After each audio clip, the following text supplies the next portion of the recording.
بسم اللہ الرحمن الرحیم۔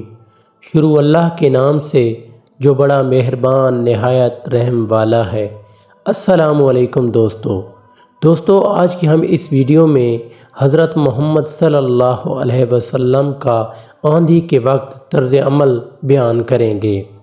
حضرت عائشہ رضی اللہ تعالیٰ عنہ فرماتی ہیں کہ جب ابر آندھی وغیرہ ہوتی تھی تو حضور اقدس صلی اللہ علیہ وسلم کے چہرہ انور پر اس کا اثر ظاہر ہوتا تھا اور چہرہ کا رنگ پھک ہو جاتا تھا اور خوف کی وجہ سے کبھی اندر تشریف لے جاتے کبھی باہر تشریف لاتے اور یہ دعا پڑھتے رہتے: یا اللہ، اس ہوا کی بھلائی چاہتا ہوں اور جو اس ہوا میں ہو، بارش وغیرہ اس کی بھلائی چاہتا ہوں اور جس غرض کے لیے بھیجی گئی اس کی بھلائی چاہتا ہوں۔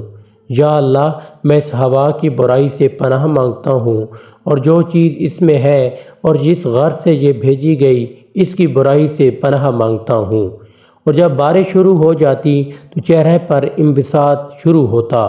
میں نے عرض کیا: یا رسول اللہ صلی اللہ علیہ وسلم، سب لوگ جب ابر دیکھتے ہیں تو خوش ہوتے ہیں کہ بارش کے آثار معلوم ہوئے، مگر آپ پر ایک گرانی محسوس ہوتی ہے۔ حضور صلی اللہ علیہ وسلم نے ارشاد فرمایا: عائشہ، مجھے اس کا کیا اطمینان ہے کہ اس میں عذاب نہ ہو۔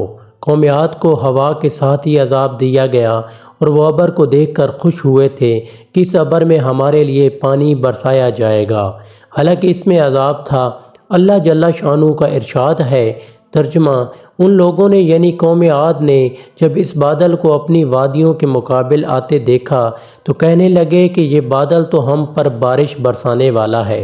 ارشاد خداوندی ہوا کہ نہیں برسنے والا نہیں، بلکہ یہ وہی عذاب ہے جس کی تم جلدی مچاتے تھے اور نبی علیہ السلام سے کہتے تھے کہ اگر تو سچا ہے تو ہم پر عذاب لا۔ ایک آندھی ہے جس میں دردناک عذاب ہے جو ہر چیز کو اپنے رب کے حکم سے ہلاک کر دے گی۔ چنانچہ وہ لوگ اس آندھی کی وجہ سے ایسے تباہ ہو گئے کہ بجز ان کے مکانات کے کچھ نہ دکھلائی دیتا تھا، اور ہم مجرموں کو اس طرح سزا دیا کرتے ہیں۔ یہ اللہ کے خوف کا حال ایسی پاک ذات کا ہے جس کا سید الاولین والآخرین ہونا خود اسی کی ارشاد سے سب کو معلوم ہے۔ خود کلام پاک میں یہ ارشاد ہے کہ اللہ تعالیٰ ایسا نہ کریں گے کہ ان میں آپ کے ہوتے ہوئے ان کو عذاب دیں۔ اس وعدہ خداوندی کے باوجود پھر حضور اقدس صلی اللہ علیہ وسلم کے خوف الہی کا یہ حال تھا کہ ابر اور آندھی کو دیکھ کر پہلی قوموں کے عذاب یاد آ جاتے تھے۔